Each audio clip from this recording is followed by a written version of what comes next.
Ya lo tenemos aquí, a uno de los dirigentes del Partido Colorado.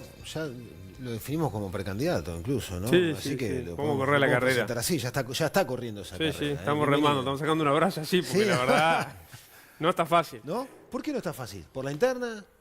¿Por Mirá, la realidad del partido? ¿Por qué no está fácil? Creo que es de honestidad intelectual y, digamos, de objetividad que el Partido Colorado hace tiempo que, digamos, está en una situación compleja, ¿no? De hecho, yo creo que está en un momento histórico de quiebre, en donde o se recupera y retoma un camino, digamos, de crecimiento, no necesariamente electoral, pero sí de recuperación política, recuperación ideológica, y después más tarde, el último eslabón de esa cadena es la recuperación electoral, o realmente, digamos, sí un camino lento pero seguro de desaparición, ¿no? Yo realmente creo que es un momento absolutamente bisagra de Pero la historia del te escucho y partido. me da la sensación como aquel médico que dice, bueno, o operamos así acá o el desenlace es fatal. Sí, yo creo que hay que operar y operar, hacer cirugía, cirugía de horas. Y esa cirugía de horas, por eso nuestro planteo es muy radical hacia dentro del Partido Colorado. Es de cambio, de renovación generacional, eso es absolutamente fundamental. El Partido Colorado lo precisa como oxígeno, o sea, la necesaria renovación generacional y la presentación a la ciudadanía de nuevos cuadros de dirigentes políticos del Partido Colorado, después de haber tenido camadas muy fuertes de dirigentes que fueron gobierno durante muchos años, y también no solo eso, no es solo cambio de caras y renovación generacional, es renovación ideológica, desde el punto de vista que el partido vuelva a representar aquello que supo representar en gran parte de la historia del Uruguay, que no era otra cosa que la síntesis de una socialdemocracia en nuestro país. La socialdemocracia en Uruguay se llamó vallismo, el vallismo histórico.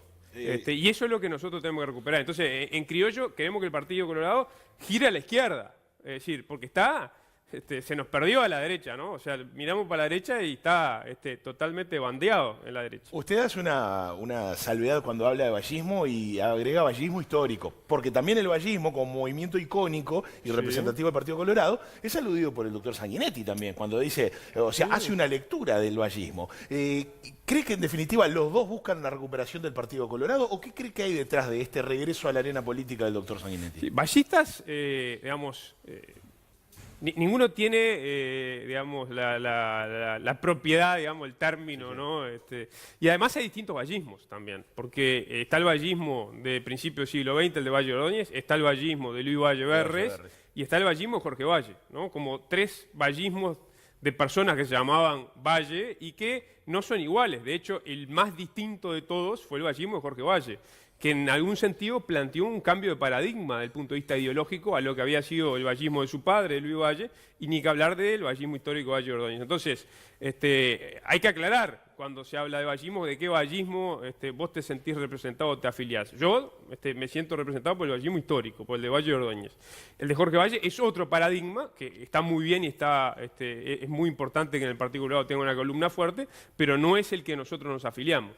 Sanguinetti tuvo un primer momento, yo diría, después del retorno a la democracia, en donde pintaba que lo que él quería era heredar el viejo vallismo, ¿no? Entonces, todo aquello con Tarigo, la 85, el propio Sanguinetti, si uno ve lo que son los discursos, las posiciones políticas allá en la década de los 80, es un Sanguinetti muy distinto al que conocemos hoy. También, en el 94, cuando Sanguinetti es candidato a presidente junto con Hugo Atalla, aquella fórmula intentaba también a través del foro vallista, que era un sector con identidad propia, claramente abrevar en algún sentido en la visión más socialdemócrata dentro del Partido Colorado, a diferencia de una visión muy liberal de Jorge Valle en el sentido económico, en la visión del Estado, y de los punteros derechos, que era Pacheco, ¿no? Y el puntero izquierdo, que era el sector de Flores Silva y de Baillán, ¿no? Entonces, ahora, lo que fue pasando desde que yo tengo uso de razón y de que ingresé a militar en el Partido Colorado es que si usted le pregunta en la calle a alguien, Sanguinetti y Jorge Valle piensan distinto, le van a decir que no, eran casi que producto de una misma cosa. Y después de esa reunión que se celebró el lunes, que recién contaba Sole, en las redes apareció el término naftalina, dinosaurios, en fin. Ahora, pasados un poco las horas, uno piensa en estrategias. Sanguinetti vuelve al ruedo, él dijo nunca abandonó la política, pero ahora vuelve a tener notoriedad pública su participación en política. y se reúne con los dos líderes del Partido Nacional. ¿Quién gana más? ¿Quién pierde más? ¿Qué más le llamó la atención de ese encuentro? ¿La actitud de Sanguinetti de convocarlos o la aceptación de los otros líderes de reunirse en una especie de cumbre? En realidad, a mí no me llama la atención. Es decir, ¿qué otra cosa podría uno haber imaginado de Sanguinetti? Es decir, ¿hubiera imaginado generar una cumbre integrando a todos los partidos? No. ¿Hubiera imaginado a Sanguinetti proponiendo una cumbre con los sectores moderados sereñistas del Frente Amplio? No. Es decir, porque él tiene instalado, porque es producto de otra época, un reflejo antifrentista que es muy evidente, ¿no? Entonces, evidentemente era lo natural que generara eso. Algunas cosas que a uno le generan de repente, sí, sorpresa es, creo que realmente fue un error, aunque era muy difícil por un tema de cortesía, haber aceptado desde el lugar de la calle Pou una reunión de ese estilo. ¿Por qué? Porque me parece, a ver, la calle Pou todos lo sabemos, lo saben los periodistas, lo sabe la gente y es una cosa que rompe los ojos. A su padre, a Luis Alberto Lacalle Herrera, lo tiene 200 metros bajo tierra, ¿no? Y no lo deja ni hablar, ¿no? Eso no es obra del Espíritu Santo, ¿no? Es una realidad estratégica a partir de querer tratar de presentar algo nuevo, distinto, que corte con otra época de los partidos tradicionales que tienen vinculación a la década del 90. Entonces, en la generación de un nuevo planteo político, que eventualmente pudiera ser alternativa de gobierno al gobierno del Frente Amplio, lo que se hace con este tipo de cumbres es decir, nosotros lo que proponemos es más de lo mismo, lo que proponemos es restauración, no algo nuevo, sino tiene más olor, sí, a querer volver, porque estuvimos antes, que a algo nuevo que se proyecta para adelante pensando con cabeza abierta y sin las mochilas del pasado. Bueno, en este caso Sanguinetti obviamente está buscando puntos de alianza o de concertación. Te traigo algo a la charla que he leído mucho en redes sociales. Cuando algunos votantes del Frente Amplio ven con simpatía algunos de tus pronunciamientos, te dicen, Fernando, venite para acá, venite para el Frente, como invitándote a dialogar. ¿Has tenido algún acercamiento? ¿Has tenido alguna reunión con el propio presidente Tabaré Vázquez? ¿Te ves sentado en esa mesa a dialogar? Dialogar siempre. Yo, por ejemplo, no critico que se sienten a dialogar actores políticos. Es positivo. Es parte absolutamente intrínseca de la actividad política. Pero no negociar cuestiones electorales. Claro, el tema es que la reunión... Yo no critico la reunión, porque está bien que políticos se reúnen para hablar de lo que sea, de los más diversos sectores y partidos. Me parece absolutamente natural. Eso no me parece criticable en ningún sentido. Lo que sí me parece es que esa reunión tuvo un objeto. Y tuvo un temario, y el temario es poner la semilla de eventualmente un nuevo gobierno de coalición, etcétera, etcétera. Y Sanguinetti, digamos, no nos puede tomar el pelo diciendo cuando sale, sabiendo el peso político que tiene él, la envergadura que tiene él, no solo en el Partido Colorado, sino a nivel del país. No, yo vine como un ciudadano preocupado, etcétera, etcétera. Bueno, si él es un ciudadano preocupado y común, yo tengo pelo largo, soy rubio y voy a ganar la próxima elección. No, digo, a ver, seamos realistas. O sea, un hombre con el peso político del expresidente Sanguinetti sabe que cualquier acción que toma tiene una relevancia que no es la de un ciudadano común. Entonces, yo creo, y a ver, a mí resisto archivo permanentemente, porque yo esta postura la vengo sosteniendo hace años, creo que ya hace una década, ¿no? Que el Partido Colorado tiene que recuperar un camino de independencia, no seguir abrevando en esa identidad común con el Partido Nacional, en esa superidentidad partidos tradicionales. El Uruguay va a cambiar, el próximo gobierno va a tener mayoría parlamentaria, gane quien gane, se van a generar nuevos esquemas de gobernabilidad. Allí el Partido Colorado puede ser la herramienta para darle gobernabilidad al gobierno que sea, del pelo que sea. Entonces, si no entendemos de que hay que dejar atrás una época del pasado que está terminando y empezar a vislumbrar y trabajar en pro de una época que se viene, en donde la apertura mental y el conversar con todos, yo creo que es una de las líneas de acción. Bueno, yo creo que el Partido Colorado además se autoflagela. En eso de no resistir archivo, usted, y lo acaba de decir acá, Fernando, ¿no? Sí. La realidad del Partido Colorado de hoy en día, la foto de hoy en día, se le adjudica la responsabilidad a los líderes históricos, ¿no? Sí. Y en ese sentido, esta irrupción de Sanguinetti nuevamente, entonces, ¿va a generar más daño, a su criterio, a la realidad del partido? ¿Va a restar en vez de sumar? Yo he sido muy crítico, mi sector ha sido muy crítico con, digamos, el análisis del liderazgo político en el Partido Colorado en las décadas pasadas por una razón de la necesidad de saber por qué el Partido Colorado terminó en lo que quedó, ¿no? Es decir, no fue de casualidad, no fue que un día a la gente se le ocurrió no confiar más en el Partido Colorado y dejó de votarlo, ¿no? Es decir, hubo un proceso de acumulación negativa por la cual el Partido Colorado fue perdiendo electores, fue perdiendo apoyo, fue perdiendo confianza de la gente, que terminó en, bueno, la crisis del Partido Colorado. Eso no quiere decir de que yo no destacara, porque me parecía de honestidad intelectual, la actitud que estaba teniendo Sanguinetti en su otro rol, porque él estaba teniendo otro rol hasta hace poco tiempo, que era el rol del viejo sabio de la tribu, ¿no?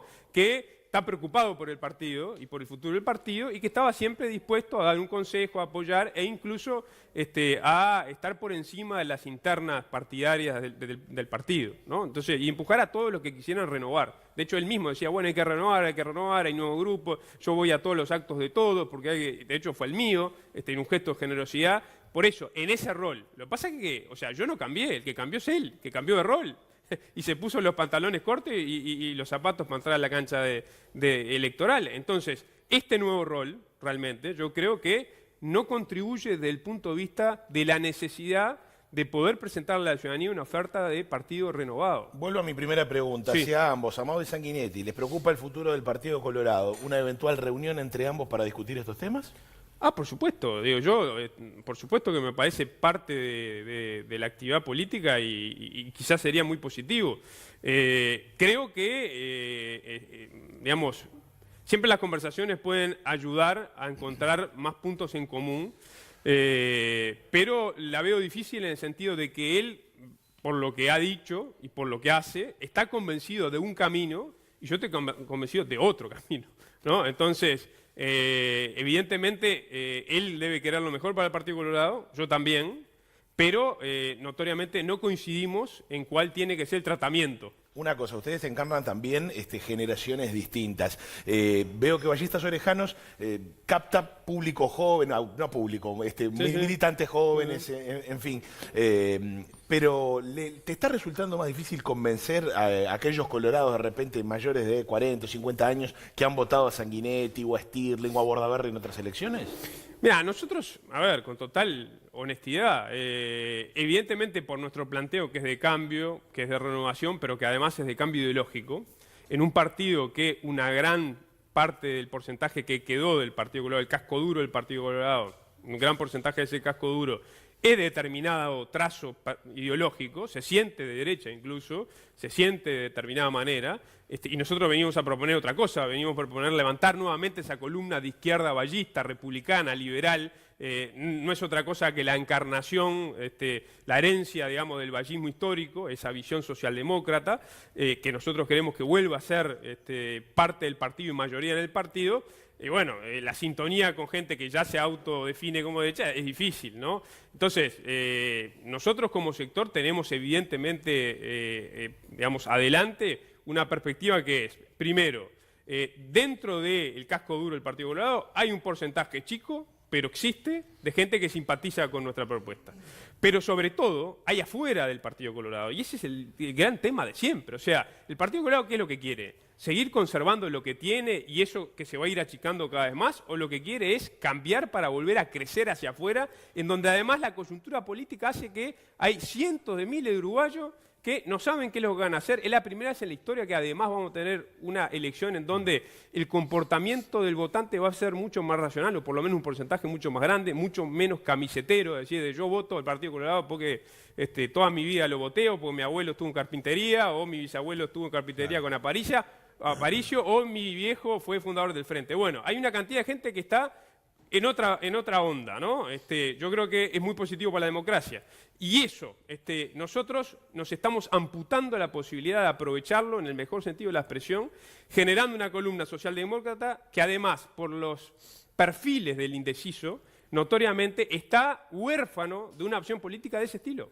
Está claro. Tenemos- Hablando de simpatía, porque recién Simpatía. manejaste el término, Sí. no sé si viste Telenoche ayer que hacía referencia a una encuesta elaborada por Opción Consultores que se refería a la simpatía de líderes políticos y bueno, pensando en los líderes que fueron mencionados, le preguntaba a la gente, ¿usted diría que le generan antipatía, simpatía o ni antipatía ni simpatía? Y se hace un promedio, ¿no? ¿Cuál es la columna, por ejemplo? La columna de Amado genera un -2. No, es un +2, hay un error ahí. Es un +2. Sí, ya Bueno, me pidieron disculpas de la consultora. por eso, pero es un porque +2, es saldo positivo. Es un Si +2. hacemos las cuentas es +2. Es Claro, 22 exactamente. simpatía, 20 antipatía. Exactamente. 22 menos 20, más Por 2. eso, y hay un 40% que dice ni fu ni fa, ¿no? Pero Ah. es interesante ver la lectura, ¿no? Porque el que cae más simpático es Daniel Martínez. Sí. A los consultados con +27. Luego lo sigue José Mujica con +12, +11 para Pablo Mieres, +4 Jorge Larrañaga, +2 Fernando Amado. Luego aparece con -1 Lacalle Luis Lacalle Pou y -7 Novik. Es una foto que le genera qué cosa, este tipo de... La gente termina votando por simpatía, influye en este tipo de la decisión a la hora de dar el voto, digo, porque por ejemplo Sí, acá sí, sí. Martínez tiene que sentirse realmente satisfecho. Mira, o sea, primero, las encuestas son siempre algo que a nosotros nos sirven, ¿no? Porque la vieja frase, es una foto de la realidad del momento que te permite medir y ver cosas. El tema es traducir después lo que es la simpatía en voto, que son cosas diferentes, ¿no? Stirling, ¿no? Para poner un ejemplo muy obsceno, Stirling tenía una enorme simpatía en el 2004, ¿no? Había sido el mejor ministro puntuado, todo el mundo tenía una visión, mayoritariamente había una visión muy positiva Un de índice Stirling. de aprobación Y alto. Un índice de aprobación altísimo, por eso terminó siendo candidato del Partido Colorado y sacó el 10%, Sí, sí. ¿no? Es decir, el tema es después cristalizar en votos. En el caso nuestro, notoriamente, estribando un poco la pregunta anterior que hacía Cristian, nosotros realmente tenemos empatía, sintonía, es muy evidente, con una cantidad de gente que en general anda entre los 20 y pico y 50 y algo, ¿no? Que o fue alguna vez Colorado y se fue porque se desilusionó del Partido Colorado porque se alejó de sus bases ballistas, o que lisa y llanamente nunca fue Colorado, pero sí se siente socialdemócrata y por ende tiene empatía con el vallismo histórico. Y nuestra propuesta, digamos, le genera cercanía. Nosotros, para nuestra propuesta política, realmente tenemos, digamos, un brete o un obstáculo para que esa gente pase de la simpatía al voto, ¿no? Que hoy es el Partido Colorado, es la marca, ¿no? Que la marca todavía es muy fuerte y genera resistencia. Y si le sumamos ingredientes como la presencia del doctor Sanguinetti, se hace más difícil. ¿Por qué? Porque, a ver, explícame bajo qué, no sé, estratagema vos convencés a la ciudadanía que estás renovando un partido si Sanguinetti está en la primera fila. Claro. Diputado. Nos están pidiendo que redondee, pero me salgo de la vena a hacer una consulta y ya redondeo y pido disculpas a la producción. Dale. ¿Va a firmar la propuesta de Larrañaga?